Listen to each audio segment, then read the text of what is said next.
এটাই নবীর কথা ছিল, এটাই কোরআনের বাণী। নবী কি বললেন?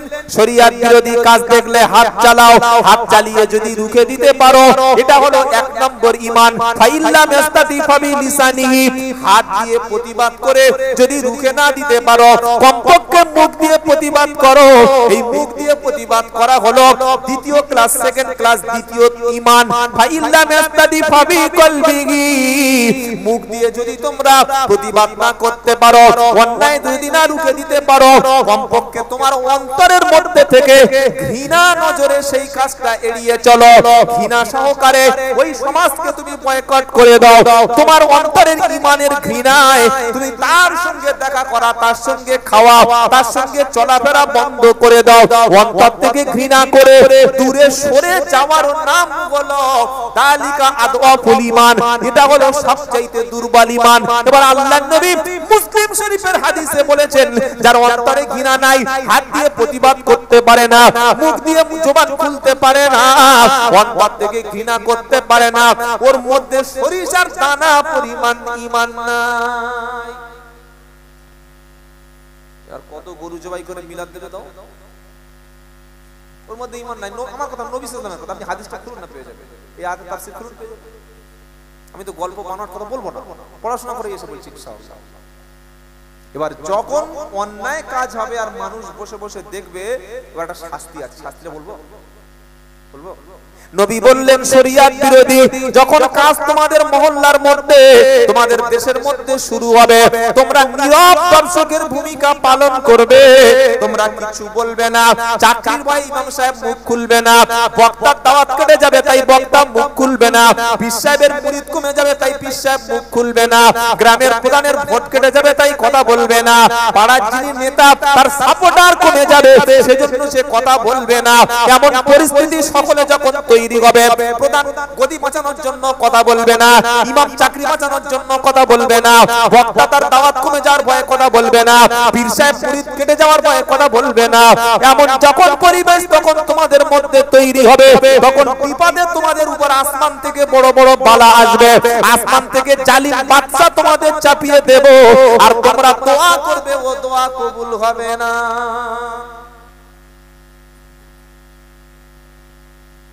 আর বক্তব্য করতে হয় বলে মনে হচ্ছে না, আমরা শেষ করে দেবো। কি গো আবার বলছেন কি গো বাবাজি, দোয়া হচ্ছে না, হয় না? রব্বানা যালামনা, কি না দোয়া হচ্ছে, মরে গেছে দোয়া, জন্ম হয়েছে দোয়া, বিয়ে বাড়ি দোয়া, খানা বাড়ি দোয়া, মুসলমানি সেখানেও দোয়া, এত দোয়া করছে। হুজুর দোয়া করো, হুজুর দোয়া করো, ইমাম সাহেবকে কি পাই আমরা, হুজুর দোয়া করো। এত বড় বড় দোয়ার মজলিস হচ্ছে, কাজটা হচ্ছে, কবুলটা হচ্ছে। কই এত লক্ষ লক্ষ লোক দোয়া করে তো করোনা আটকাতে পারলো না, কি গো? এত কোটি কোটি লোক দোয়া করে বাবরি মসজিদ ভাঙা থেকে আটকাতে পারলো না। তবে সব দোয়া আল্লাহ কবুল করেন না। তোমরা জুলুমের জালিমের শিকার হয়ে দোয়া করবে, দোয়া কবুল করবে। সেজন্য দুটি জিনিস আমাদের প্রত্যেকের মধ্যে, এই আয়াত থেকে শিক্ষা নিলাম কি, দুটি জিনিস আমাদের প্রত্যেকের মধ্যে থাকবে। এক, প্রত্যেকটা ভালো কাজ করার জন্য মানুষকে আদেশ দেবো, বলুন ইনশাআল্লাহ। আপনি যদি একজন মানুষকেই বলেন যে ভাই তুমি তো মুসলমানের ছেলে, নামাজটা পড়ে নাও না ভাই, এটা আপনি ভালোভাবে বললেন, ভাই তুমি কোরআনটা শিখে নাও, চলো মসজিদে যাই, এটা বলার দ্বারা যদি একটা মানুষ ভালো হয়ে যায়, এর সওয়াব আপনি কবরে শুয়ে শুয়ে পাবেন। জোরে বলুন সুবহানাল্লাহ। মানুষকে সব সময় ভালো নসিহত করবেন, ভালো ভালো কথা বলবেন। আপনার ছেলেকে আপনি বোঝাবেন, ছেলে মাতাল হয়েছে, ছেলে বেনামাজি হয়েছে, ছেলে অবাধ্য, ধমক দিন, ঘর থেকে বাড়াই যা, মুসলমানের ছেলে, ওরকম করলে কিছু হবে না। ও যা হওয়ার তা হয়ে গেছে, ও আর হবে না। তাকে ভালোবেসে কোলের কাছে এনে বুঝিয়ে বলতে হবে, তাকে আল্লাহর দিকে ডেকে নিতে হবে, তবে আপনার ছেলে হেদায়েত হবে। জোরে বলুন সুবহানাল্লাহ। এটা আমি আব্দুল্লাহ জুবাইর আমার কথা না, আপনি মানুষকে কিভাবে দ্বীনের দিকে ডাকবেন এটা আল্লাহ বলেছেন। কি বলেছেন? উদউ ইলা সাবিলি রাব্বিকা বিল হিকমাতি ওয়াল মাউইযাতিল হাসানা ওয়াজাদিলহুম বিল্লাতী হিয়া আহসান ইন্না রাব্বাকা হুয়া আ'লামু বিমান দাল্লা আন সাবিলিহি ওয়া হুয়া আ'লামু বিল মুহতাদিন। 14 নম্বর পারা 20 নম্বর পৃষ্ঠা 11 নম্বর লাইন 125 নম্বর আয়াত সূরার নাম নাহাল। খারাপ মানুষ, বদকার মানুষ, পাপিষ্ট মানুষ, তাদেরকে আপনি কিভাবে আল্লাহর দিকে ফেরাবেন? উদ্দু ইলা সাবিলি রাব্বিকা বিল হিকমাতি ওয়াল মাউইযাতিল হাসানা। মিষ্টি মিষ্টি কথা বলো, সুন্দর সুন্দর যুক্তি দাও, ভালো ভালো ওয়াজ নসিহত করো। তোমার ছেলেকে তুমি বাপ যত সুন্দর করে বক্তব্য করতে পারবে, মেয়েকে মা যত সুন্দর করে বোঝাতে পারবে, আমি আব্দুল্লাহ জুবায়ের অত সুন্দর পারবো না। একটা বেপরদা স্ত্রীকে স্বামী ভালোবাসা দিয়ে মোহাব্বত করে কাছে টেনে নিয়ে বলবে, বিবি আমি নামাজ পড়ি, আমি কোরআন পড়ি, আমার মুখে দাঁড়িয়ে আছে, কিন্তু তোমার নামাজ নাই, তুমি বেপরদায় চলো, 5টা পুরুষের সঙ্গে কথা বলো, সবার সামনে মাথার চুল খুলে রাখো, এই কাজটা কিন্তু মোটে ঠিক না। বিবি বলবে কেন? স্বামী বলবে, বিবি আমি কলেমা পড়েছি, আল্লাহ আমাকে জান্নাত দেবে, বলো তুমি সারা জীবন আমার সঙ্গে জান্নাতে থাকতে চাও কি চাও না?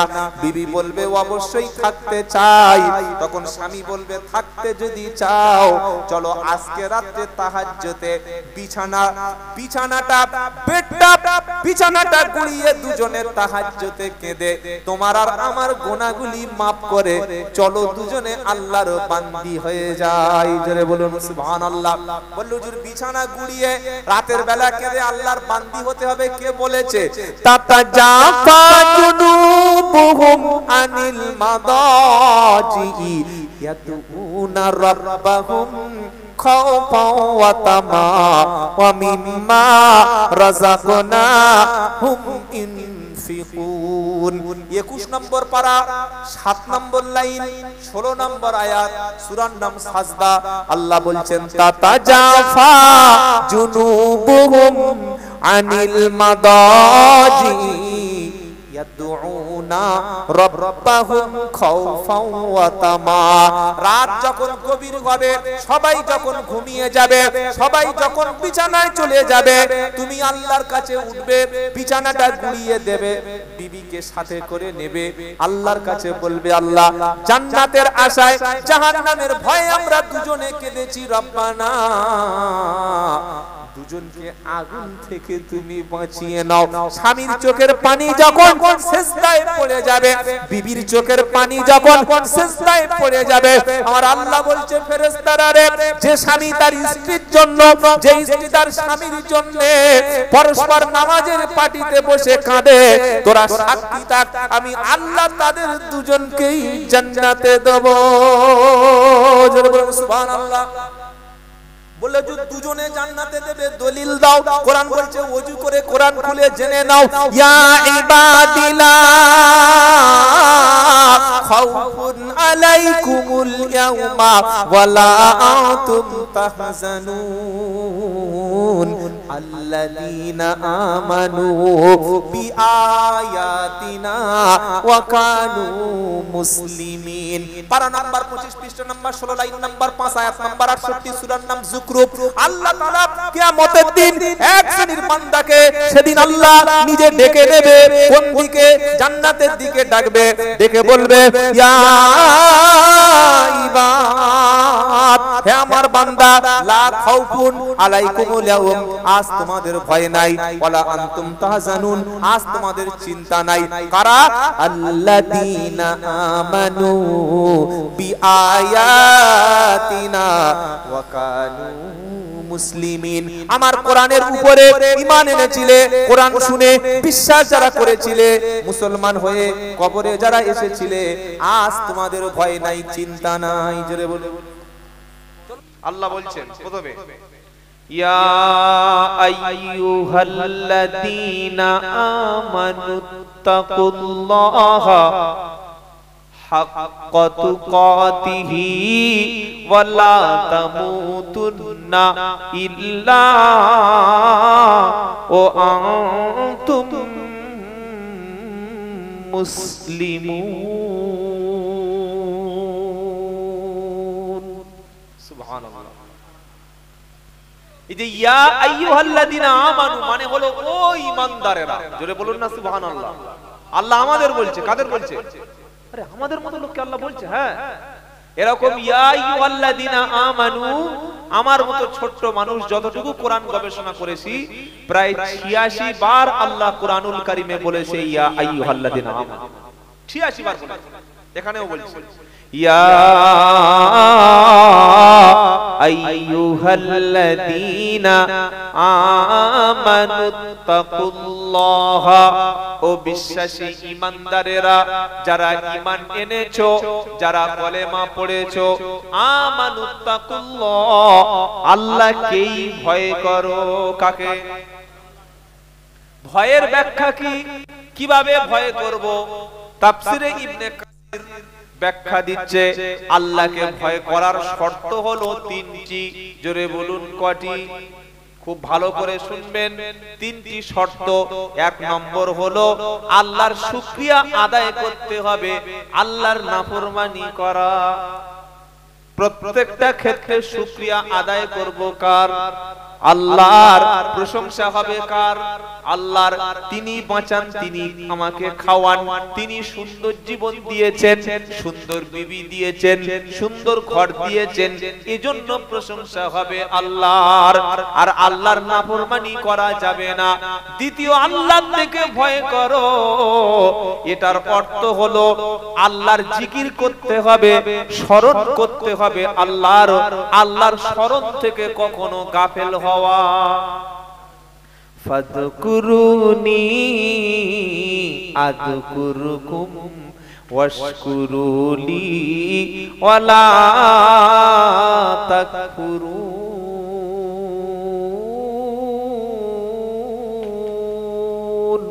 আল্লাহু আকবার। পারা নাম্বার 2, পৃষ্ঠা নাম্বার 2, লাইন নাম্বার 12, আয়াত নাম্বার 152, সূরা বাকারা। ফাযকুরুনি আযকুরুকুম ওয়াশকুরুলি ওয়ালা তাকফুরুন। আল্লাহ বলছেন তোমরা আমার স্মরণ করো, আমি আল্লাহ তোমাদের স্মরণ করব। সুবহানাল্লাহ। ওয়াশকুরুলি, আমার শুকরিয়া আদায় করো, ওয়ালা তাকফুরুন, আমারও নাফরমানি নাশুকরি করো না। আল্লাহর ভয়ের দ্বিতীয় ব্যাখ্যা যে আল্লাহর জিকির করতে হবে, আল্লাহ স্মরণ করতে হবে। তৃতীয় ব্যাখ্যা কি? আনুগত্য করতে হবে শুধু আল্লাহর। আল্লাহর হুকুমের কোন হুকুমকে বিরোধিতা করা, কোন হুকুমকে বিরোধিতা করা, আল্লাহর কোন আইনকে অস্বীকার করা। فَأَمَّا مَنْ طَغَى وَآثَرَ الْحَيَاةَ الدُّنْيَا فَإِنَّ الْجَحِيمَ هِيَ الْمَأْوَى। তৃতীয় পৃষ্ঠা 14 নম্বর লাইন, 39 নম্বর আয়াত, সূরা আবাসা, সূরা নাজিয়াতে আল্লাহ পাক বলছেন ফাআম্মা মান তাগা, যে ব্যক্তি আমি আল্লাহর অবাধ্য হবে। কি গো? হ্যাঁ। আর ও আসারাল হায়াতাদ দুনিয়া, আল্লাহর অবাধ্য হয়ে পৃথিবীর ধোঁকায় পড়ে যাবে। প্রচুর লোক আছে আল্লাহর অবাধ্য হয়ে পৃথিবীর ধোঁকায়, দুনিয়ার সংসারের ধোঁকায় পড়ে আল্লাহর আইনের অবাধ্য। আল্লাহ কি বলছেন? ফাইনাল জাহিমা হিয়াল মাআওয়া, তার ঠিকানা কিন্তু জাহান্নাম। নাউজুবিল্লাহ বলবেন না? তাহলে আল্লাহর ভয়ের 3টে ব্যাখ্যা শুনলাম। আল্লাহর জিকির করতে হবে, আল্লাহর স্মরণ থেকে গাফেল হওয়া যাবে না। 2 নম্বর আল্লাহর শুকরিয়া আদায় করতে হবে, নাফরমানি করা যাবে না। 3 নম্বর হলো আল্লাহর প্রত্যেকটা হুকুম আনুগত্য করতে হবে, কোন হুকুমকে না বলা যাবে না, গেলেই জাহান্নাম। আল্লাহ থেকে ভয়। এবার আল্লাহ পরের অংশটা বলছে, কি বলছে? হাক্কাতু কাতিহি, শুনছেন? হ্যাঁ, আমি কোরআন থেকেই আপনাকে বলছি। হাক্কাতু কাতিহি, ভয় করার মতো করো। কি গো, ভয় করার মতো? হ্যাঁ, ভয় করার মতো ভয় করো। ওয়ালা তামুতুন্না ইল্লা ওয়া আনতুম মুসলিমুন, তোমরা অতক্ষণ পর্যন্ত মরো না, অতক্ষণ পর্যন্ত মৃত্যু বরণ করো না, যতক্ষণ তোমরা মুসলমান হবে না। মুসলমান না হয়ে মরা, জোরে বলুন, ইসলামের উপরে মরতে হবে, কলেমার সাথে মরতে হবে, ঈমান নিয়ে মরতে হবে। আজকের আমি যুবক ছেলে, 30 বছর বয়স, মদের বোতল ধরেছি, ফোনে গান শুনতে শুরু করেছি, নামাজ কাজা করেছি, ওই অবস্থায় যদি মারা যাই, এটা ইসলামের উপরে মৃত্যু নাকি বেদিনের মৃত্যু? সিনেমা হলে গেছে গার্লফ্রেন্ডকে নিয়ে, খুব ভালোবাসা, ভিতরে শো শুরু হয়ে গেছে, দুজনে একসঙ্গে হাত ধরে গল্প করছে, হঠাৎ বুক যন্ত্রণা, ফটাস করে পড়ে ছাপাস করে মৃত্যু হয়ে গেল। এটা হতে পারে না? পারে না? হয়। আরে মসজিদে মরে যাচ্ছে, সিনেমা হলে মরতে পারে না? তো এই অবস্থায় যদি মৃত্যুটা হয়, এই অবস্থায় জান্নাত যাওয়া যাবে? কি গো, নবী বললেন মানুষ যে অবস্থায় মারা যাবে, কিয়ামতের দিন সেই অবস্থায় আল্লাহ তাকে তুলে সেই অবস্থায় বিচার করবে। ভেবেছেন? কেউ মদের আড্ডায় মরল, ওই অবস্থায় তুলে বিচার হবে। কেউ তাসের আড্ডায় মরল, ওই অবস্থায় তুলে আল্লাহর সামনে বিচার হবে। কেউ যদি হারাম খেতে খেতে মৃত্যুবরণ করে, ওই অবস্থায় মৃত্যু বিচার হবে। আবার যদি কেউ নামাজি অবস্থায় কোরআন পড়তে পড়তে মারা যায়, তার বিচারটাও কিয়ামতের দিন কোরআন পড়া অবস্থায় হবে।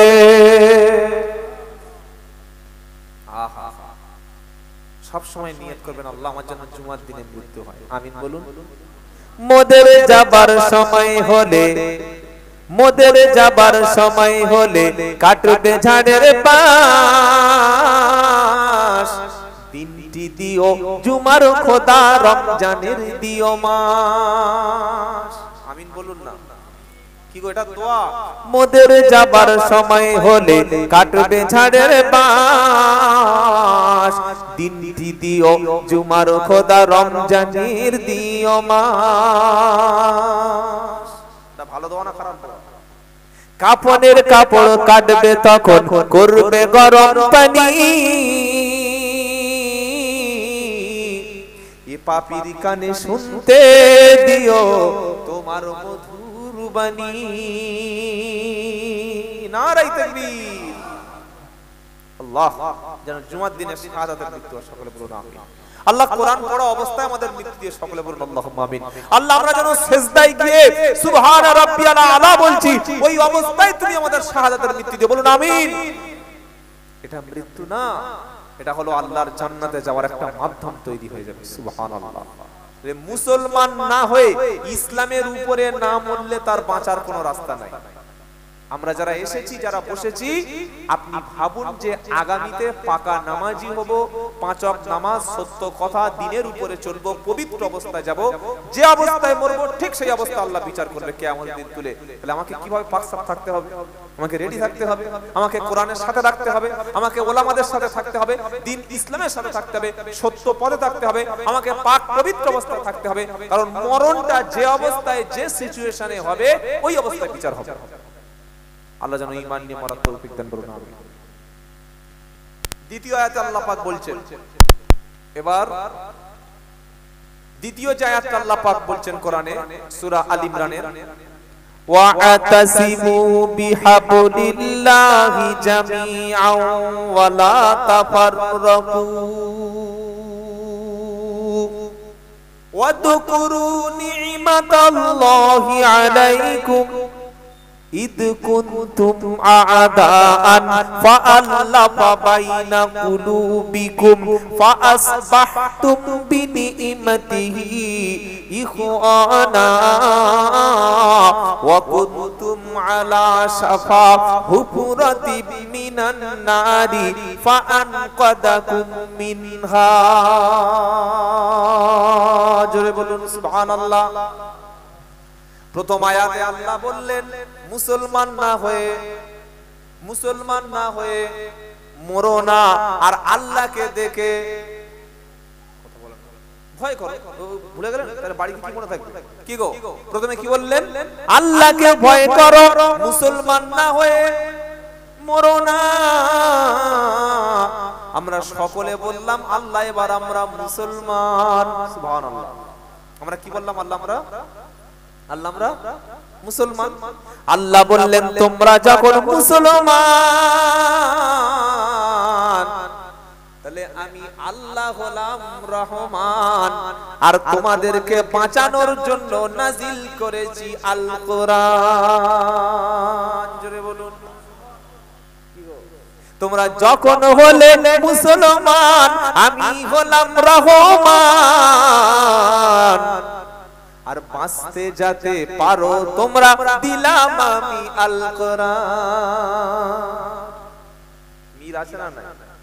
কুরআন পড়লে মগজ খুলে যাবে ইনশাআল্লাহ। তোমরা যখন বললে মুসলমান, আমি হলাম রহমান, আর দিলাম তোমাদের আল কোরআন। যদি হবে না, মনে করছে ভালো নাটক একটা শুরু করেছে, কবিতা কি মনে হচ্ছে এরকম নাকি? এই যেটা বললাম একটা কবিতা মতো ভালো লাগলো না, কিন্তু এটা যে কোরআনের অংশ সেটা এখনো বলা হয়নি। আরেকবার বলছি, আমরা যখন বললাম মুসলমান, আল্লাহ হলেন রহমান, দিলেন এবার আল কোরআন। জোরে বলুন। এবার আপনারা মুরারিশা, তো এটা মুরারিশা চৌমাথা, এবার মুরারিশার চৌমাথার লোক বলল হুজুর এবারও দাও এটার প্রমাণ। তুমি যে 3-4 বার বলে সময়টা নষ্ট করে দিলে, আমাদের প্রমাণ দাও। হ্যাঁ, এবার আল্লাহ বলছে চোখ থাকে তো, আল্লাহ বলছেন চোখ থাকে তো তুলে নাও তুমি কোরআন। আর দলিল দিয়েছি যে সূরাতে, সূরার নাম রহমান। জোরে বলুন। 27 পারা। আর রহমান আল্লামাল কুরআন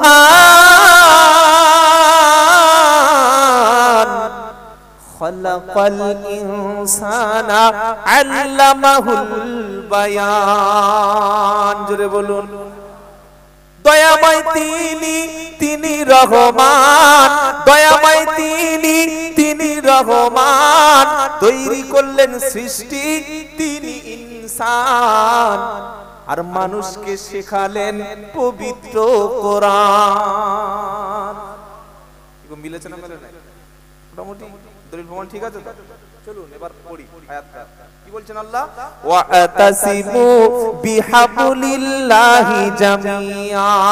আল্লাহ বলছেন তোমরা যখন সবাই হলে মুসলমান, আমি তোমাদের বাঁচানোর জন্য আসমান থেকে একটা রশি, একটা রজ্জু দিয়েছি, ওটার নাম হলো আল কুরআন।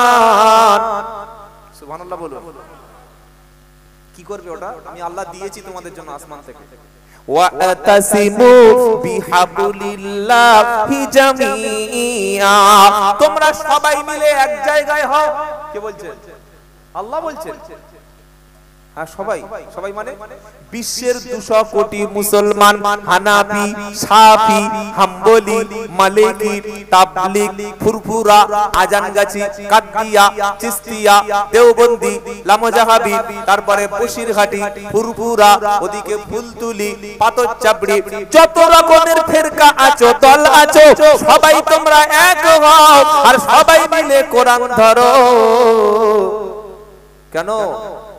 আমি আল্লাহ বলেছি ওয়াতাসিমু বিহাবলিল্লাহি জামিয়া, তোমরা সকলে মিলে আমি আসমান থেকে যে রশিটা যে রুজ্জুটা তোমাদেরকে দিয়েছি সবাই মিলে ধরো। ওয়ালা তাফাররাকু, তোমরা যেন বিচ্ছিন্ন হয়ো না, তোমরা যেন ভেদাভেদ করো না, তোমরা যেন একটা পাড়ার মধ্যে দুটো তিনটে দল হয়ো না, একই থানার মধ্যে দুটো তিনটে মতবাদ সৃষ্টি করো না, তোমরা বিভিন্ন দলে ভাগ হয়ে পড়ো না, ঐক্য হয়ে থাকা হলো ফরজ। ঐক্য হয়ে থাকা আর ভাগ হয়ে যাওয়া হারাম। আমাদের ওলামাদের উচিত সবাইকে এক জায়গায় আনা, সবাইকে এক জায়গায় আনা, নাকি মসজিদ ঈদগাহ জলসা করা করবে না, সবাইকে এক জায়গায় চারটে চোরকে এক জায়গায় বসিয়ে দেবেন, চোর এক জায়গায় বসিয়ে দেবেন, চোরদের ডাকাতদের এক জায়গায় বসিয়ে দেবেন, ডাকাত থাকবে, 10টা পকেট মারকে এক জায়গায় বসিয়ে দেবেন, থাকবে 10টা পকেট মারকে এক জায়গায় বসিয়ে দেবেন। কত সহজ নয় বন্ধু, কত সহজ। তখন আমি বলবো মানুষ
এমনকি বিশ্বের যে প্রান্তে ওর বাড়ি হোক না কেন, যে পড়বে লা ইলাহা ইল্লাল্লাহ সে হলো আমারও কলেমার ভাই।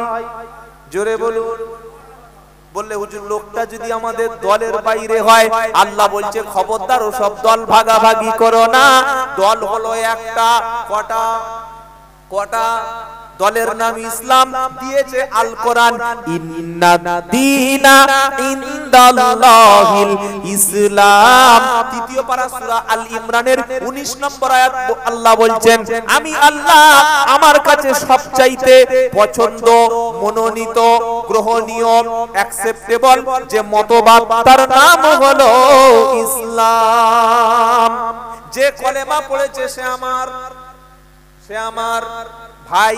বললে দলিল চাই, পারা নাম্বার 26 সূরার নাম হুজরাত, আয়াত নাম্বার 10, ইন্নামাল মুমিনুনা ইখওয়া। আল্লাহ বলছেন তোমরা সমস্ত মুমিনরা হলো ভাই ভাই। জোরে হবে না সুবহানাল্লাহ।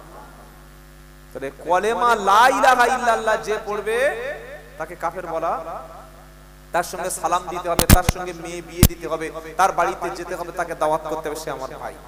এবার আল্লাহ রাসূল পাক সাল্লাল্লাহু আলাইহি ওয়াসাল্লাম বলছেন তিনটি বৈশিষ্ট্যর মধ্যে তোমরা সব এক হয়ে যাবে। কিসের ভিত্তিতে তোমরা এক হবে? ভিত্তিটা কি? কিসের ভিত্তিতে এক হবে? আল্লাহ বলেছেন কলেমার ভিত্তিতে, তাওহীদের ভিত্তিতে, লা ইলাহা ইল্লাল্লাহর ভিত্তিতে এক হবে। আর রাসূল সাল্লাল্লাহু আলাইহি ওয়াসাল্লাম বলেছেন তিনটি বিষয়ের উপরে তোমরা এক হয়ে যাবে। আমার কথা আপনারা বুঝতে পারছেন বাবা? তিনটি বিষয়ের উপরে কি কি?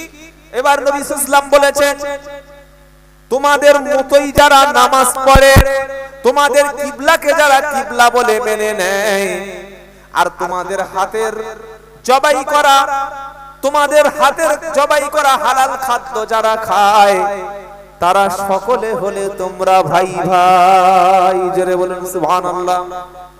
যে তোমাদের মতো নামাজ পড়ে, তোমাদের কিবলাকে কিবলা বলে মানে, আর তোমরা বিসমিল্লাহ বলে জবাই করে দিলে যারা খেয়ে নেয়, এই তিনটি ঐক্যের ভিত্তিতে তিনটি গুণ যার মধ্যে থাকবে, যে মুসলমান তারা হলো তোমার কলেমার ভাই। তাকে হত্যা করতে পারো না, তাকে অপমান করতে পারো না, তার মান সম্মান নষ্ট করতে পারো না, তাকে রক্তপাত করতে পারো না, তাকে তুমি ক্ষতি করতে পারো না, তার মার্ডার করা হারাম, তার সম্মান নষ্ট করা হারাম, তাকে বেইজ্জত করা হারাম, তার অপমান করাও মনে থাকবে ইনশাআল্লাহ। এবার নবী সাল্লাল্লাহু আলাইহি ওয়াসাল্লাম বলছেন যারা লা ইলাহা ইল্লাল্লাহ বলেছে, এই কলেমা যারা পড়েছে মুমিনরা, তাদের সমস্ত মুমিন হলো একটা শরীরের মতো। জোরে বলুন, একটা বডি মানে বিশ্ব 200 কোটি মুসলমান আমরা আছি, আমাদের শরীর কটা? একটা। এই শরীরের মধ্যে যদি কোনো জায়গায় ব্যথা লাগে, শরীর অন্য জায়গায় কষ্ট পায় না কি গো? চোখটা যন্ত্রণা হচ্ছে, গোটা শরীর সব ঠিক থাকবে, শরীরে কষ্ট হবে কি হবে না? মাথায় যন্ত্রণা, শরীরে কষ্ট হবে, কানের মধ্যে কি একটা ঢুকেছে, শরীরটা যেমন অসুবিধা হবে, পায়ে কাঁটা ফুটেছে, শরীরটা সব পুরো বডিটা অসুস্থ হয়ে যাবে। ঠিক আল্লাহর নবী বলছেন বিশ্বের কোন প্রান্তে যদি কোন মুসলমানের উপরে অত্যাচার হয়, ও হানাফি, শাফি, হাম্বলি, মালিকি, তাবলিগ, পুরপুরা, আজানগাছি, কাদরিয়া, চিশতিয়া এসব দেখো না, যে কলেমা পড়েছে তাকে ভাই বলে তার পাশে তোমরা সকলে ঝাঁপিয়ে পড়ো। জোরে বলুন সুবহানাল্লাহ। এইটা স্বীকার যারা করতে পারে না, এটাকে মানতে যারা পারে না, তারা চায় যে মুসলমান অনৈক্যভাবে থাক। তাহলে আল্লাহ বললেন আসমান থেকে কি দিলাম? কোরআন। তোমরা সবাই মিলে মজবুত করে কোরআন ধরো, বিচ্ছিন্ন হয়ে যাও না, তোমরা ভাগ হয়ে যাও না, সবাই এক হয়ে যাও। কেন? ওয়াদকুরু নি'মাতাল্লাহি আলাইকুম ইদ কুনতুম আদাআন ফাআল্লাফা বাইনা কুলুবিকুম। আমার আল্লাহ বলছেন আল্লাহর দয়াটা তোমরা, অনুগ্রহ তোমরা স্মরণ করো। ইসলাম কবুলের আগে তোমরা ছিলে পরস্পর শত্রু। কি গো, এই আয়াতটা নাজিল হয়েছে কেন? মদিনার মধ্যে দুটো দল ছিল, দুটো গোত্র ছিল, একটা হলো আউস আর একটা হলো খাজরাজ। এই দুটো গোষ্ঠী সব সময় মারামারি করত, একে অপরের বিরুদ্ধে যুদ্ধ করত, একে অপরকে হত্যা করত, একে অপরের সম্পদ নষ্ট করত। এরকম মারপিট, অশান্তি একদিন, দুদিন, 3 দিন, 4 দিন না, বছরের পর বছর, মাসের পর মাস, দিনের পর দিন, শতাব্দীর পর শতাব্দী এইভাবে যুদ্ধ চলছিল। ইসলাম যখন মদিনায় পৌঁছে গেল, আল্লাহর নবী যখন কলেমার দাওয়াতটা দিল, আউস এবং খাজরাজ এই দুটো দল, দুটো গোষ্ঠী সকলে যখন লা ইলাহা ইল্লাল্লাহ পড়ে নিল, সকলে তখন আল্লাহর নবীর সাথে একই প্লেটে খাবারও খেতে শুরু করলো। এ ওর মেয়েকে বিয়ে করলো, আরেকটা গোষ্ঠী আরেকটা গোষ্ঠীর মেয়েকে বিয়ে দিল, সকলে একসঙ্গে নামাজ পড়তে শুরু করলো, গায়ের সঙ্গে গা, পায়ের সঙ্গে পা নামাজ পড়তে শুরু করলো, একই সঙ্গে নবীর পিছনে দ্বীন কায়েমের আন্দোলনে যোগ হলো। তাই আল্লাহ বলছে ওয়াদকুরু নি'মাতাল্লাহি আলাইকুম, আল্লাহর নিয়ামতটা, আল্লাহর অনুগ্রহ তোমরা স্মরণ করো। ইদ কুনতুম আদাআন, তোমরা তো কবুল ইসলাম আসার আগে, কোরআন আসার আগে ছিলে তোমরা শত্রু। কি ছিলে? শত্রু ছিলে। কোরআন এসে তোমাদের অন্তরের মধ্যে মোহাব্বত তৈরি করে দিল, আর তোমাদের মধ্যে হয়ে গেলে তোমরা সকলে কলেমার ভাই। বলুন সুবহানাল্লাহ। তাহলে যে এলাকায় মুসলমান থাকবে সেই এলাকার মধ্যে সবার মধ্যে মিল মহব্বত থাকবে। বাবাজিরা, আল্লাহ আলা ভাইরা, কোরআন এসে আমাদের মিল মহব্বত বাড়িয়ে দেয় না কমিয়ে দেয়? জোরে বলুন, সকলে বলুন। আজকের সব ভাইগুলো একসঙ্গে বসে খেতে পারে? ভেবে বলুন। চারটে ভাই, চার ভাই, বিয়ের পরে প্রত্যেকের সংসার আলাদা, জলসার দিনে এক হাঁড়িতে রান্না করে খাওয়ার ব্যবস্থা কি সব বাড়িতে হয়? অত সহজ? তাহলে কোরআন এসে আমাদের জীবনের লাভটা কোথায়? আমরা কি করতে পারলাম? চাচাতো ভাই দূরের কথা, নিজের মায়ের পেটে ভাইয়ের সঙ্গে দেখা হলে সালাম দেয়, জিজ্ঞাসাই করতে পারে না ভাই ভালো আছো। এইটুকু জিজ্ঞাসা করলে বউর কাছে গিয়ে কথা শুনতে হবে। কি হবে না হবে না? তাহলে তো কোরআনের জায়গা আছে আমাদের জীবনে, কোনো লাভ তো আমরা করতে পারিনি, কোরআন থেকে নিতে পারি। আল্লাহ বলছেন কোরআন আসার আগে তোমরা দুশমন ছিলে, শত্রু ছিলে, দেখলেই মেরে দিতে। ওই কোরআনটা এসে তোমার ভাইয়ের প্রতি তোমাদের মনে মায়া দয়া জন্মে দিলাম। আজ বড় ভাইয়ের বিরুদ্ধে ছোট ভাই আদালতে মিথ্যা সাক্ষী দিচ্ছে, বড় ভাইয়ের জন্য ছোট ভাই আত্মসাৎ করছে। তাহলে কি করে লাভটা আমাদের? আমরা তো কোরআন থেকে শিক্ষা নিতে পারলাম। মুসলমান নিজের ভাইকে যদি ভাই বলে না মনে করতে পারেন, আপনি মুসলমান এটা ভাববেন না। আপনার নিজের মায়ের পেটের ভাই বিপদে পড়েছে, আপনি যতটুকু পারবেন সহযোগিতা করবেন। সহযোগিতা বাদ দিয়ে অন্য লোকের সঙ্গে আরো ষড়যন্ত্র করছেন, এর কি করে ক্ষতি করে দেয়া যায়, এর সংসারটা 12টা বাজানো যায়, এর ব্যবসাটা নষ্ট করে দেয়া যায়, এর পরিবারটা ধ্বংস করে দেয়া যায়, আপনি এর পরে বলছেন আমি মুসলমান। কোরআন এসে আমাদের মধ্যে মহব্বত তৈরি করে দিয়েছে, যেটা বলুন সুবহানাল্লাহ। তাই যারা ভাই ভাই মিল নাই, আজকের বাড়িতে গিয়ে প্রথম দায়িত্ব হচ্ছে বড় ভাইকে সালাম দিয়ে বুকের সঙ্গে আলিঙ্গন করে নেওয়া। নিতে পারবো ইনশাআল্লাহ? ইনশাআল্লাহ বলুন। যদি নিতে পারেন তাহলে বুঝতে হবে কোরআনের কথাটা আপনি মেনে নিয়েছেন, আর যদি না নিতে পারেন তাহলে আমার এই চিৎকার চেঁচামেচিটা বেকার হয়ে যাবে। তারপরের অংশে আল্লাহ বলছেন ওয়াকুনতুম আলা শাফা হুফরাতিন মিনান নারি ফাআনকাদাকুম মিনহা। আল্লাহ বলছেন ও মুসলমান, কোরআন আসার আগে তোমরা জাহান্নামের অগ্নিকুণ্ডের কিনারায় দাঁড়িয়েছিলে, জাহান্নামের কর্নারে দাঁড়িয়েছিলে, জাহান্নামের কানায় পৌঁছে গিয়েছিলে, আগুনের মধ্যে তোমরা ঝাঁপ দিচ্ছিলে। কোরআন এসে আল্লাহ এবং আল্লাহ রাসূল জাহান্নামের আগুন থেকে তোমাদেরকে বাঁচিয়ে নিয়েছে কোরআন দ্বারা। জোরে বলুন। এই আয়াতটা ওই সময় আল্লাহর নবী শোনালেন হুনায়নের যুদ্ধে, যখন গনিমতের মাল কিছু পাওয়া গেল। যুদ্ধে থেকে জিতে যে মালগুলো পাওয়া যায় ওটার নাম হলো গনিমতের মাল। এই মাল সম্পদগুলি আল্লাহর নবী সাল্লাল্লাহু আলাইহি ওয়াসাল্লাম মদিনার সাহাবাদেরকে বলা হয় আনসারী সাহাবা। ওই সাহাবাদের মধ্যে আল্লাহর নবী মাল সম্পদগুলো কাউকে একটু বেশি দিল, আর কারো একটু কম দিয়েছে। যুদ্ধে থেকে জিতে যে মালগুলো পাওয়া যায় ওই মালগুলোর নাম কি? গনিমত। ওই গনিমতের মালগুলো আল্লাহর নবী সাল্লাল্লাহু তাআলা আলাইহি ওয়াসাল্লাম কিছু কিছু মুসলমানদের বেশি দিয়ে ফেলেছে। আচ্ছা আমি কেটে কেটে বলছি বাবা, অসুবিধা হচ্ছে না তো? কারণ আমাদের একটু ওই বাঙালি হলে যা হয় তাই সুরটা খুব পছন্দ হয়। কি গো? হ্যাঁ, সুর দিয়ে একদম শীতকালে দেখি বক্তা হয়ে গেছে। শীতকালে বলে হ্যাঁ কি বুঝলে?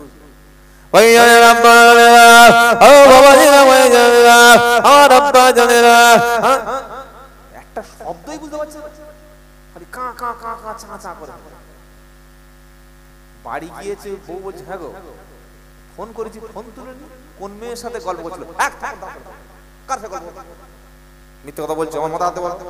মেয়েদের যেরকম মাথা হাতে বলো, কোনো মেয়ের সাথে গল্প করোনি? ছি ছি ছি, আমার দেখে তোর এরকম মনে হয়?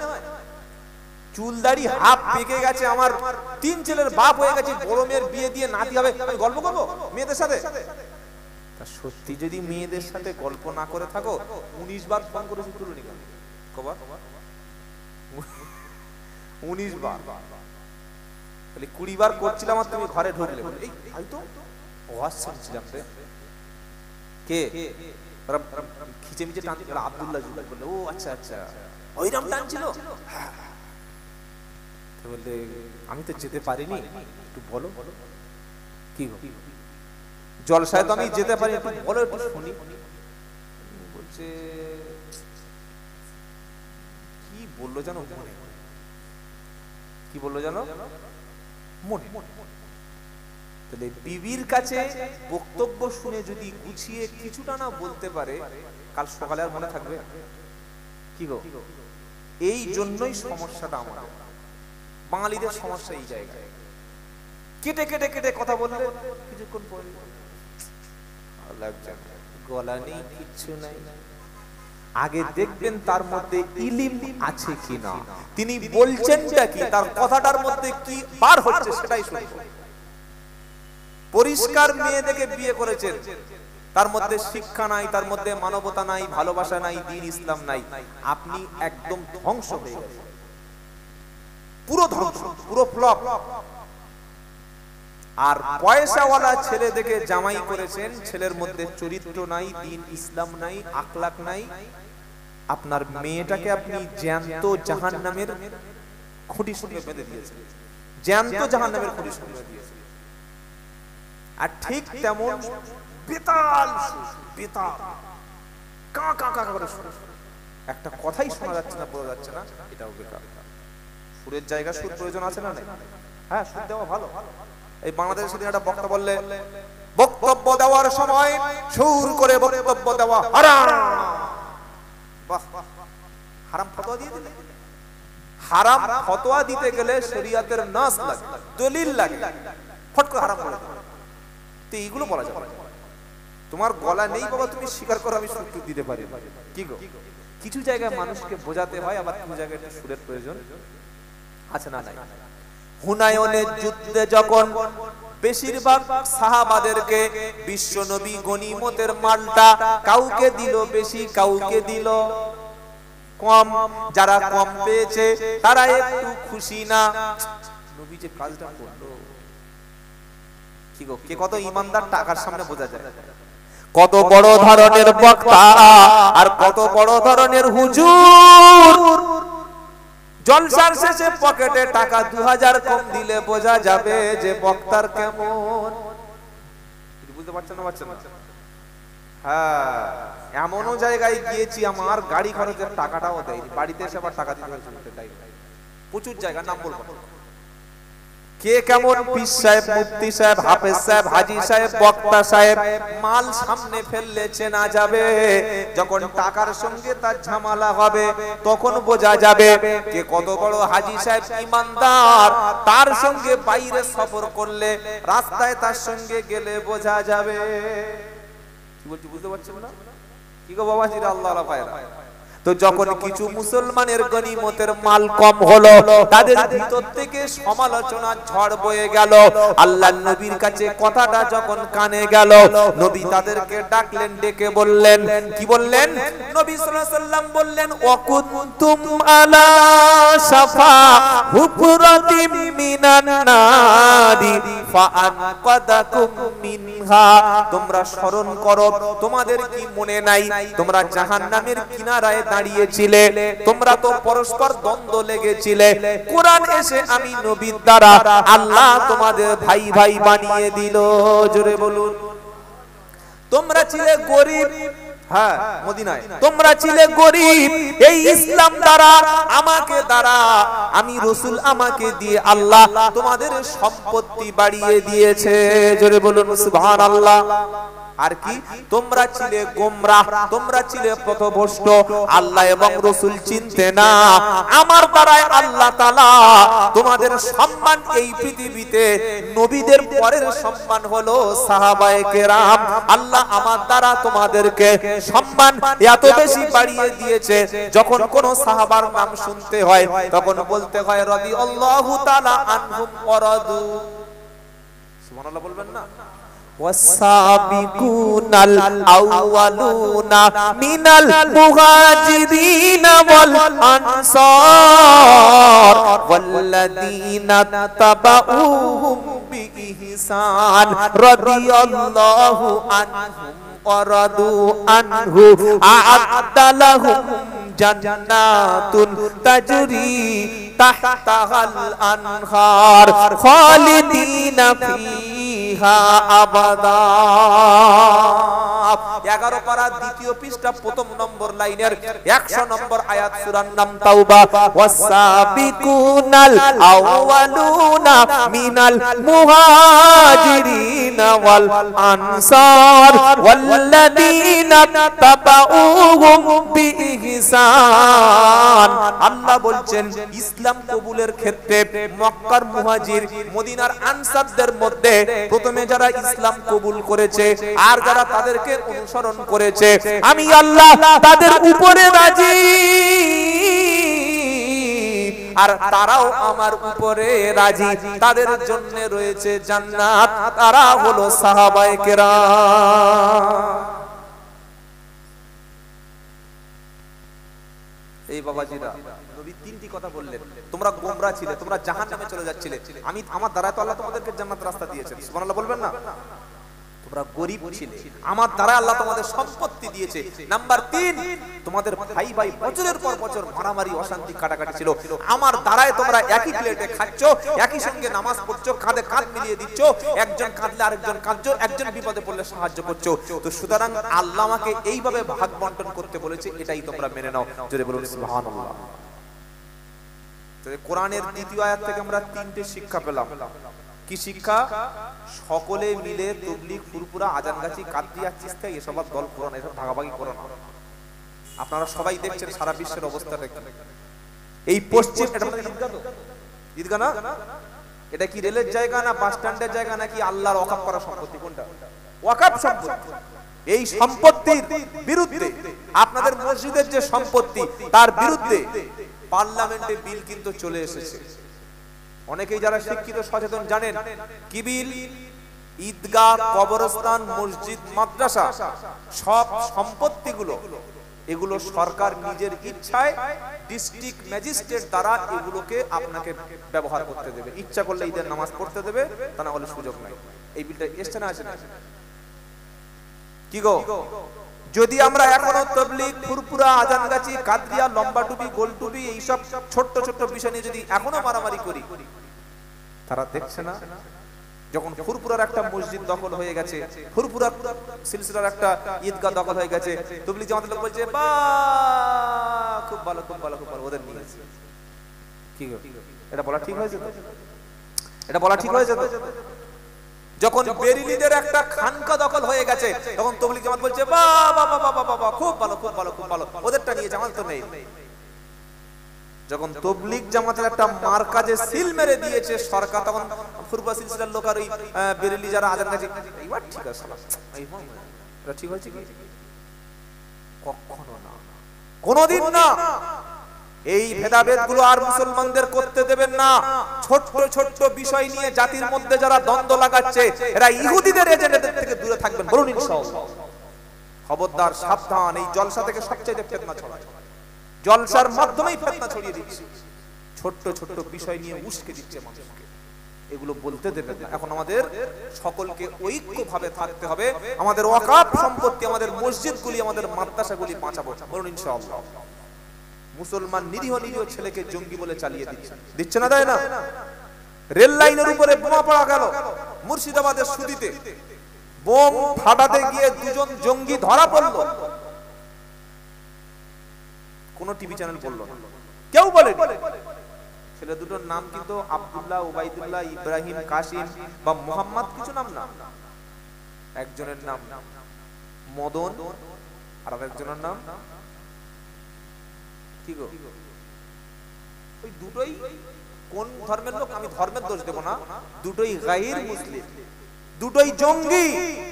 মিডিয়া তন্ন তন্ন তন্ন করে দেখছে এদের নামের শেষে কোন রকমে ইসলাম বা মোহাম্মদ বা কোন রকম আলী এরকম কিছু জোড়ার রাস্তা পাচ্ছে না, দেখছে দুটোই মুসলমান, না তা জুড়বো কি করে? তাই একটাও টেলিভিশনের চ্যানেল খবরটা দেখায়নি। রেল লাইনের উপরে বোম রেখে বিস্ফোরণ করছিল মুর্শিদাবাদে দুদিন আগে। ওই বিস্ফোরণটা যদি হতো আর দুজন ওই ব্যক্তি যদি ধরা না পড়তো, হাজার হাজার মুসলমান ছেলেকে বিনা বিচারে বছরের পর বছর আটকে রাখতো আছে।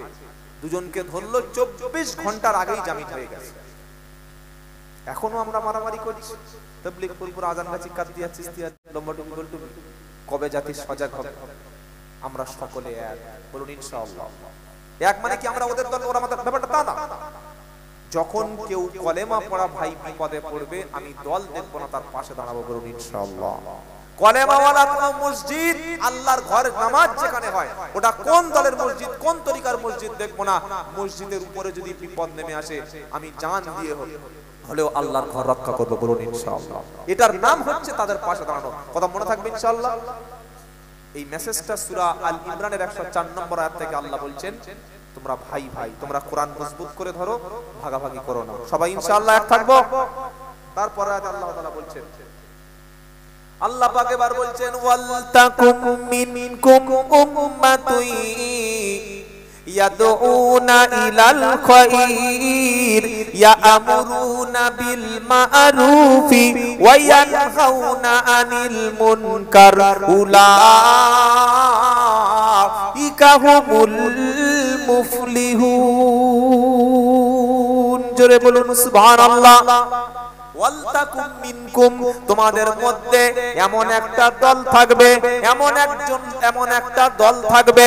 ওয়ালতাকুম মিনকুম ইয়াদউনা, ওয়ালতাকুম মিনকুম ইয়াদউনা ইলাল খায়র, তোমাদের মধ্যে এমন একটা দল থাকবে যাদের কাজ হলো মানুষদেরকে ভালো পথে ডেকে আনা। জোরে বলুন সুবহানাল্লাহ। মুফাসসিরিনরা বলেছেন, ওই দলটার নাম হলো, ওই যে দল মানুষেরকে ভালো পথে আনবে, ওই দলের লোকগুলো হচ্ছে আলেম এবং উলামা। এক শ্রেণীর হাক্কানি আলেম, এক শ্রেণীর হাক্কানি উলামা, যারা ফাঁসিকে ভয় পাবে না, জেলকে ভয় পাবে না, সরকারের জুলুমকে ভয় পাবে না, নির্যাতনকে ভয় পাবে না, মামলা মোকদ্দমা ভয় পাবে না, কেস কাচারিকে ভয় পাবে না। তারা মানুষদেরকে জীবন দিয়ে হলেও আল্লাহর পথে, ইসলামের পথে ডেকে আনবে। জোরে বলুন। ডাকবে তারা আল্লাহর দিকে, ডাকবে কোরআনের দিকে, ডাকবে মাদ্রাসার দিকে, ডাকবে মসজিদের দিকে। গুনাহগার ব্যক্তিদেরকে, পাপিষ্ঠ ব্যক্তিদেরকে, জালিম ব্যক্তিদেরকে, সুদখোর ব্যক্তিদেরকে ডেকে ডেকে ডেকে ডেকে ইলাল খায়র। এই আয়াতটা আল্লাহর নবী পড়ে, নবী আয়াতটা পড়লেন, পড়ার পরে বললেন ইলাল খায়র। এই খায়র অর্থের ব্যাখ্যা করতে গিয়ে আল্লাহর নবী সাল্লাল্লাহু আলাইহি ওয়াসাল্লাম বললেন, এটা কোরআন এবং হাদিসের অনুসরণ, অর্থাৎ হাক্কানি উলামারা, হাক্কানি পীর মাশায়েখরা, হাক্কানি আমির সাহেবরা, হাক্কানি উলামায়ে কেরামরা, হাক্কানি যারা ইমাম সাহেবরা, তারা মানুষদেরকে ইসলামের দিকে, কোরআনের দিকে, নবীর সুন্নাতের দিকে ডেকে ডেকে আল্লাহর জান্নাতের দল ভারী করবে। বলুন না সুবহানাল্লাহ। একটা শ্রেণী, একটা দল থাকবে যাদের কাজ হচ্ছে মানুষকে ভালো পথে ডাকা। এক শ্রেণীর আলেম থাকবে, থাকবে না থাকবে না, ও জীবন দিয়ে হলে তারা ইসলামকে রক্ষা করবে। বলুন না সুবহানাল্লাহ। একটা নাম বলছি, তার নাম হচ্ছে সৈয়দ কুতুব শহীদ রাহমাতুল্লাহ আলাইহি, মিশরে বাড়ি। তিনি একটা তাফসীর লিখেছেন, তাফসীরের নাম হচ্ছে ফি দিলালিল কোরআন। এই তাফসীরটা আমার কাছে আছে প্রায় 3000 পৃষ্ঠার তাফসীর, 30টি খণ্ড। তো এই কোরআনের তাফসীর লেখার কারণে তার জেল হলো এবং ফাঁসির অর্ডার শুনিয়ে দেওয়া হলো। ফাঁসির অর্ডার, যখন ফাঁসির অর্ডার শুনিয়ে দেওয়া হলো, প্রত্যেকটা জেলে, প্রত্যেকটা জেলখানায় ইমাম থাকে, জানেন না? হ্যাঁ, জেলখানার ইমাম থাকে। ওই ইমামদের কাজ বন্দীদের নামাজ পড়ানো, এবং যদি কোনো মুসলিম ব্যক্তিকে ফাঁসি দেওয়া হয়, মৃত্যুদণ্ড দেওয়া হয়, মরণের আগের মুহূর্তে তার সেলের মধ্যে গিয়ে তার কলেমা পড়িয়ে দেওয়া। সৈয়দ কুতুব শহীদ রহমতুল্লাহ আলাইহি কোরআনের তাফসীর লেখার কারণে জেল হলো মিশরে, ফাঁসি হবে। কোনো অপরাধ নাই, তিনি কোরআনের ব্যাখ্যা লিখেছেন, এজন্য ফাঁসি। কোরআন পড়লে কিন্তু কেউ আপনার খারাপ বলবে না। কোরআন পড়ে আপনি খানা করুন, কোরআন পড়ে খতম করুন, বারবার সবাই টাকা দেবে, কিন্তু কোরআনের ব্যাখ্যা যখন শুরু হবে সেই সময় লোক আপনার দুশমন হবে। কেন জানেন? কারণ হলো কোরআনের ব্যাখ্যাটা এমন, এই ব্যাখ্যাটা যখন মানুষের সামনে খোলাসা হয়ে যাবে, ব্যাখ্যা শুরু হবে, তখন অন্যায়কারী, জালিম যারা, খোদাদ্রোহী যারা, দেশদ্রোহী যারা, দুশমন যারা, পাপাচারী যারা, তারা কোনোদিন বরদাস্ত করতে পারবে না। কারণ কোরআনের ব্যাখ্যা হলো সমাজের খারাপগুলো চোখে আঙ্গুল দিয়ে দেখিয়ে দিয়েছে, এই কথা আল্লাহ বলেছে, সহ্য করতে পারবে? কি গো, আপনি সুদের আয়াতটা আরবিতে সুদখোরের বাড়ি পড়ুন, আপনার এক কদম পড়ে 500 টাকা দেবে, দেবে না? দেবে না। আর সুদখোরের বাড়ি যদি বলুন যে সুদের খাওয়া মানে হচ্ছে আল্লাহ রাসূলের বিরুদ্ধে যুদ্ধ করা, কোরআন থেকে বলুন, আর টাকা দেবে? কে তোর সওয়াল কি বলবো না বলবো? সৈয়দ কুতুব শহীদকে কলেমা পড়াতে এসেছে মাওলানা, এসে বলছে বলো লা ইলাহা ইল্লাল্লাহ, বলে তাই নাকি? বলে হ্যাঁ। ফাঁসি হবে সৈয়দ কুতুব শহীদ কোরআন লেখার কারণে, তাকে বললো কলেমা পড়ো, একটু পরে তোমার ফাঁসি হবে। সৈয়দ কুতুব শহীদ বলছে শোনো, তুমি কিসের চাকরি করো? বললে সরকারের। তুমি যে আমাকে কলেমা পড়াতে এসেছো, এই কলেমাটা পড়িয়ে তুমি টাকা পাবে কি পাবে না? কি গো, পাবে না? পাবে না? তুমি টাকা পাবে, তুমি খাবার পাবে, তুমি রুজি পাবে, সেই রুজিতে তোমার বিবি বাচ্চার সংসার চলবে। যে কলেমা তুমি আমাকে পড়িয়ে তোমার রুজির ব্যবস্থা করে নিচ্ছ, তুমি কি জানো কেন ফাঁসি হচ্ছে? ওই কলেমার ব্যাখ্যাটা লেখার জন্য আমাকে ফাঁসিতে ঝুলতে হচ্ছে। সুতরাং তোমার কলেমা আর আমার কলেমা কিন্তু এক। জোরে বলো আহা। এক কলেমা তোমার রুটি রুজি, এক কলেমা ফাঁসি। এই কলেমা বলে নবী মার খেয়েছিলেন, সাহাবারা জীবন দিয়েছেন, আর সেই কলেমার আমরা বক্তারা বক্তব্য করে 10,000, 20,000, 30,000। আল্লাহুম্মা আমিন। হ্যাঁ, পার্থক্য আছে বন্ধু, পার্থক্য আছে, ভাবতে হবে বাবাজিরা, আল্লাহ আল্লাহ ভাইরা। তো আল্লাহ বলছে এক শ্রেণীর মানুষ থাকবে, এক শ্রেণীর আলেম থাকবে, যারা মানুষদেরকে সঠিক পথে আল্লাহর দিকে ডাকবে, জোরে বলুন সুবহানাল্লাহ। এবং তাদের মধ্যে দুটো কাজ থাকবে। কটা কটা ভাই বলুন? কি কি আল্লাহ বলছেন তার কাজটা কি? ইয়া আমরুনা বিল মারুফি ওয়া ইয়ানহাউনা আনিল মুনকার, ইয়া আমরুনা বিল মারুফি ওয়া ইয়ানহাউনা আনিল মুনকার। তাদের মধ্যে দুটি কাজ থাকবে, একটা হলো সৎ কাজের আদেশ, অসৎ কাজের, জোরে বলুন, ভালো কাজের আদেশ করবে, খারাপ কাজ থেকে মানুষদেরকে নিষেধ করবে। আবার এই কথাটা আল্লাহ সূরা হজের মধ্যে বলছে 41 নম্বর আয়াতে, আল্লাযীনা ইন মাক্কান্নাহুম ফিল আরদ আকামুস সালাতা ওয়া আতাউজ যাকাতা ওয়া আমারু বিল মারুফি ওয়া নাহাউ আনিল মুনকার ওয়ালিল্লাহি আকিবাতুল উমুর। আল্লাহ বলছেন আমি যদি মুসলমানদের হাতে ক্ষমতা দিই, মুসলমানদেরকে ক্ষমতায় আনি, তারা চারটে কাজ করবে। কি কি?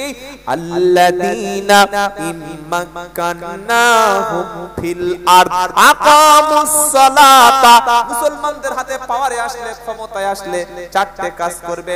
প্রথম নামাজ কায়েম করবে, আকামুস সালাতা, নামাজ কায়েম করবে, ও আতাউজ যাকাতা, যাকাত প্রদান করবে রাষ্ট্রীয়ভাবে। আর 3 নম্বর, ও আমারু বিল মারুফি ওয়া নাহাউ আনিল মুনকার, সৎ কাজের আদেশ করবে, অসৎ কাজের, জোরে বলবেন না সুবহানাল্লাহ। আবার আল্লাহ বলছেন সূরা তাওবা 112 নম্বর আয়াতে, 11 নম্বর আয়াতে, যে মুমিন ব্যক্তিরা যারা জান্নাতি ব্যক্তি, তাদের মধ্যে 8টা গুণ থাকবে, জোরে বলুন সুবহানাল্লাহ। কটা কটা? তার মধ্যে কি কি শুনবেন? আত-তাইবুনাল আবিদুনাল হামিদুনাস সাইহুন ওয়ার-রাকিউনাস সাজিদুন ওয়াল আমিরুনা বিল মারুফি ওয়ান নাহুনা আনিল মুনকার ওয়াল হাফিদুনা লিহুদুদিল্লাহ ওয়া বাশশিরিল মুমিনিন। জোরে হবে না সুবহানাল্লাহ।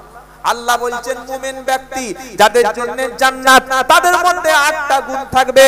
আত-তাইবুনাল, তারা তওবাকারী, ওয়াল আবিদুনা, তারা ইবাদতকারী, ওয়াল হামিদুনা, আল্লাহর প্রশংসাকারী, ওয়াস-সাইহুনা, তারা রোজাদার, ওয়াস-সাইহুনা রাকিউন, তারা রুকুকারী, ওয়াস-সাজিদুন, সিজদাকারী মানে তারা নামাজি। যদি বলুন কটা হলো? 6টা। 7 নম্বর আল আমিরুনা বিল মারুফ, তারা সৎ কাজের আদেশকারী, ওয়ান নাহুনা আনিল মুনকার, অসৎ কাজের, সুবহানাল্লাহ বলবেন না, ওয়াল হাফিদুনা লিহুদুদিল্লাহ, আর আল্লাহর যে হুকুম, আল্লাহর যে বর্ডার, আল্লাহর যে নির্দেশ, এই আল্লাহর হুকুমের নির্দেশের তারা হেফাজত করবে। বলুন সুবহানাল্লাহ। এবার আল্লাহ কি বলছে? ওয়াবাশশিরিল মুমিনিন, এই 8টা গুণ যার মধ্যে থাকবে তারা মুমিন, তাদের জন্য সুসংবাদ। সৎ কাজের আদেশ আর অসৎ কাজের নিষেধ কত গুরুত্ব বুঝতে পারছেন? পাচ্ছেন না? আবার যাদের জন্য আল্লাহ জান্নাতে ঘর তৈরি করে রেখেছে তাদের মধ্যে এই গুণটা থাকবে। যেমন সুবহানাল্লাহ, জান্নাতে ঘর, আরে আমার দিকে দেখুন, হ্যালো, কি আসছে, জান্নাতে ঘর তৈরি করে রেখেছে তাদের জন্য এই গুণটা থাকবে। কোন গুণ? ভালো কাজের আদেশ আর অসৎ কাজের। আল্লাহ বলছেন, কি বলছেন? ওয়াল মুমিনুনা ওয়াল মুমিনাতু বা'দুহুম আউলিয়াউ বা'দ ইয়া'মুরুনা বিল মা'রুফি ওয়া ইয়ানহাউনা আনিল মুনকার ওয়া ইউকিমুনাস সালাতা ওয়া ইউতিউনাজ যাকাতা ওয়া ইউতিউনাল্লাহা ওয়া রাসূলাহু উলাইকা সায়ারহামুহুমুল্লাহ। 10 নম্বর পারা 17 নম্বর পৃষ্ঠা 9 নম্বর লাইন 71 নম্বর আয়াত। আল্লাহ বলছে একদল মুমিন আরেকদল মুমিনা নারীর বন্ধু, নামাজ পড়বে, পরস্পর তারা যাকাত প্রদান করবে, আল্লাহ এবং রাসূলের তারা আনুগত্য করবে, আর সৎ কাজের আদেশ করবে, অসৎ কাজের নিষেধ করবে, আল্লাহর রহমতটা তাদের উপরে থাকবে। জোরে বলুন। এরকম প্রচুর আয়াত কোরআনে আছে, মোটামুটি 4-5টা আপনাদের উদাহরণ দিলাম, সৎ কাজের আদেশ আর অসৎ কাজের নিষেধ। এবার নবীর একটা হাদিস শোনাই এই আয়াতের প্রেক্ষাপটে। নবী বললেন, তোমাদের সামনে, তোমাদের সোসাইটিতে, তোমাদের পাড়ায়, তোমাদের মহল্লায় যদি কোনো অন্যায় কাজ হয়, তোমরা মসজিদে বসে বসে দোয়া করবে, তাই তো নাকি? নিষেধ করতে হবে না? হবে না? হবে। তোমাদের মধ্যে যখন শরিয়াত বিরোধী, দ্বীন বিরোধী, ইসলাম বিরোধী যখন তোমরা কোনো কাজ দেখবে, 3টি স্টেপ নেবে। কটা? একটু মুখটা খুলুন ইনশাআল্লাহ সবাই। কটা? 1 নম্বর, ক্ষমতা দিয়ে, হাত দিয়ে, পাওয়ার দিয়ে রুখে দেবে। এটা হলো 1 নম্বর ইমানদার। 1 নম্বর ইমানদারের মধ্যে ঈমান যদি না থাকে, নবী সাল্লাল্লাহু আলাইহি ওয়াসাল্লাম বললেন, মান রাআ মিনকুম মুনকারা ফালিয়ুগাইর বিয়াদিহি, তোমার যদি শরিয়াত বিরোধী কোনো কাজ দেখো, হাত দিয়ে, ক্ষমতা দিয়ে রুখে দেবে। ফাইল্লাম ইস্তাতি ফাবি লিসানিহি, যদি তুমি হাত চালাতে অপারগ হও, অপরাধ দেখে, অন্যায় দেখে, বাজে কাজ দেখে, সমাজ বিরোধী কাজ দেখে, হারাম দেখে, অশ্লীল কাজ দেখে যদি তোমার হাত চালানোর মতো ক্ষমতা না থাকে, ফাইল্লাম ইস্তাতি ফাবি লিসানিহি, কমপক্ষে মুখ দিয়ে তুমি, মুখ দিয়ে নিষেধ করে। আমরা নিষেধ করি। মসজিদের পাশে বসে বসে ছেলেরা ফ্রি ফায়ার খেলছে, মসজিদের পাশেই গান বাজনা হচ্ছে, মসজিদ মহল্লার পাশে ড্যান্স চলছে, একই মসজিদের মধ্যে বিয়ে বাড়িতে গান হচ্ছে, 1 জানুয়ারির দিন ছেলেরা জানোয়ারের মতো, চিংড়ির মতো লাফাচ্ছে। নিষেধ করছে কেউ? কি গো বলো না? ও ছেলে, ওরা ছোট ছোট ছেলে পারে না। কালকের বিয়ে, আজকের গায়ে হলুদ, গায়ে হলুদের রাত, অর্থাৎ আমাদের, আপনাদের এলাকায় কি বলে গায়ে হলুদ? গায়ে হলুদ বলে না বিয়ের আগে দাও। ওই রাত্রে এরকম দুপিয়ার বড় বড় জেবিএল বক্স চলে আসে। কি হয় তো বক্স বাজাতে হয় না বিয়ের আগে? মাঝে মাঝে অনুষ্ঠানে পয়সা লোকের বাড়িতে পারে, গরিব লোকের অত ক্ষমতা নেই। বিশাল বড় বড় বক্স বিয়ের আগের রাতে, গান আর বাজনা কার বলে সর্বনাশ। জেবিএল যা সাউন্ড, মাইয়ের পুটে এরকম দেখবি কি এত ভয়। ইমাম সাহেব বুড়ো মানুষ, সালাম ফিরিয়ে এসে নামাজের পরে বলছে কার বাড়ি বিয়ে হচ্ছে? বলছে হুজুর তোমার বলেনি? বলছে না আমার এখন বলেনি। ইমাম সাহেবকে সবার শেষে দাওয়াত করতে হবে, তাই তো? কত বড় না? ইমাম সাহেবের দাওয়াত কখন করতে হয়? বিয়ের দিন সকালবেলা। 1 মাস আগে থেকে বোনাইদের বলতে হবে, 1.5 মাস আগে থেকে প্যান্ডেল লাইট ওলা, তারপরে যারা ওই রান্না বান্না করবে বাবুর্চি সবাইকে বলতে হবে। হ্যাঁ, ইনভাইটেশন কার্ড সবাইকে পৌঁছে দিতে হবে। সবাইকে বলেছে, শুধু ইমামকে বলেনি। এসব নামাজ পড়ে সালাম ফিরে ইমাম সাহেব বলছে এই কার বাড়ি গান বাজনা হচ্ছে বলতে এত জোর? কার বাড়ি কি হচ্ছে? কে মরে গেছে? বলছে না হুজুর মরেনি, কালকে সেই ওই হোসেনের ছোট মেয়ের বিয়ে। কোন মেয়েটা? ওই যে উচ্চ মাধ্যমিক পড়ছিল সাবেরা? বলে হ্যাঁ হ্যাঁ। ও আচ্ছা আচ্ছা, বিয়ে হচ্ছে? বলে হ্যাঁ। তো বলে বিয়ে হচ্ছে তো এরকম বাঁদরের মতো লাফাচ্ছে কার? বললে না এরকম সেই বড় বড় ওই যে জিবিএল বক্স যেগুলো ডিজে চলে ওই মাল গোটাচারিক লাগিয়ে দিয়েছে। ইমাম সাহেব মুসল্লিদের বলছে ও ভাই তো মসজিদের পাশে গান বাজনা হবে, সবাই মিলে চলো যাই। বললে হুজুর বুড়ো মানুষ, শহীদে কি মরতে চাও? তুমি কি শহীদ হতে চাচ্ছ নাকি? খবরদার যেও না, এখন মদ মাতালের যুগ, তোমার একটা মান সম্মান আছে, তুমি যেও না। ও জাগো জাগা করে কি গো বাবাজি, এটা দেখে চোখের সামনে প্রতিবাদ করি না, তাহলে বুঝতে হবে মুখ দিয়ে প্রতিবাদ করার ঈমান আমাদের আর হাত দিয়ে প্রতিবাদ করার ঈমান নাই। পাড়ার মধ্যে লটারি প্রকাশ্য বিক্রি হচ্ছে মুরারিসা চৌমাথায়, অধিকাংশ মুসলমান। মসজিদ কমিটি, পাড়ার মেম্বার, সদস্য, প্রধান যদি বলে যে মুরারিসা চৌমাথা বা এই গ্রামে কোনো লটারির টিকিট বিক্রি হবে না, বন্ধ হবে না? হবে না? শুধু মুখ দিয়ে প্রধান সাহেব বলে দিলে হয়ে যাবে।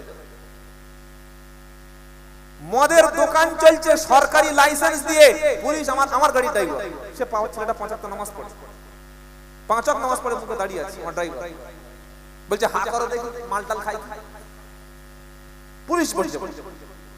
অথচ পুলিশের থানার 500 মিটার 1 কিলোমিটারের মধ্যে সরকার লাইসেন্স দিয়ে মদ বিক্রি করাচ্ছে, করাচ্ছে না? করায় না? থানার ওসি, থানার আইসি এদের ক্ষমতা নাই, এমএলএ সাহেবের ক্ষমতা নাই, আমাদের নেতাদের ক্ষমতা নাই মদের দোকানটা বন্ধ করা, ক্ষমতা নাই। বন্ধ করতে গেলে আপনি সঙ্গে সঙ্গে গ্রেফতার হয়ে যাবেন, কারণ সরকার অনুমতি দিয়েছে মদের লাইসেন্স। তাহলে আমাদের ছেলেরা মদ খাবে, যত মদ বিক্রি হবে তত মাতাল বাড়বে, মাতাল যত বাড়বে তত স্কুলে যাওয়া ছেলে পুলে কমবে, যত স্কুলে ছেলে পুলে কমবে যত মূর্খ বাড়বে তত মদ বিক্রি হবে। হিসাব মিলে যায়, যত মূর্খ তৈরি হবে তত মদের বোতল বেশি বিক্রি হবে। তো আমরা দেখে যদি অন্যায় না প্রতিবাদ করি তাহলে আমার ঈমান কোথায় আছে? আমার বাড়ির মেয়েটা, আমি হাজি, আমি নামাজি, আমার মেয়েটা এমন ড্রেস পরে জলসার দিন ঘুরছে, এমন ড্রেস পরে 1 জানুয়ারি বার হয়েছে, যে দেখছে তার চোখ থেকে চোখ তাকাতে পারছে না। এই একটু আগে ওখানে আসছি, আমার একটা প্রোগ্রাম ছিল ওখানে, ওই আপনার বসে ওই দিকে সন্ধ্যাবেলা, এই আপনার পেট্রোল পাম্পটা পারে উপরে আসছে একটা মেলা, তা আসছি, এবার গাড়ির লাইট তো সামনে পড়ে, আমি চোখ বন্ধ করে যাবো? চোখ তো অন্তত আমাদের খোলা রাখতে হবে নাকি? একটা মেয়ে পোশাক পরেছে শুধু উপর থেকে এই পর্যন্ত, মানে কোমরের নিচে 4 ইঞ্চি, তার নিচে কিছু নেই, পুরো ফাঁকা। এটা পোশাক, এটাই ফেরেশতার মেয়ে না জিনের মেয়ে? এটা আমাদের মেয়ে, আমরা কিনে দিচ্ছি, তারা পড়ছে। আমার বাপ গর্বের সঙ্গে বলছে তোমরা মৌলবীরা তোমাদের নজর খারাপ কেন গো, তোমরা দেখো কেন গো, চোখ নামাতে পারো না?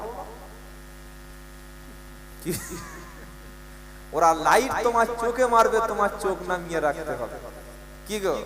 হ্যাঁ, ওরা তোমার চোখের সামনে এসে নাচবে, তোমার চুপ থাকতে হবে, তবে তুমি ভালো মুসলমান।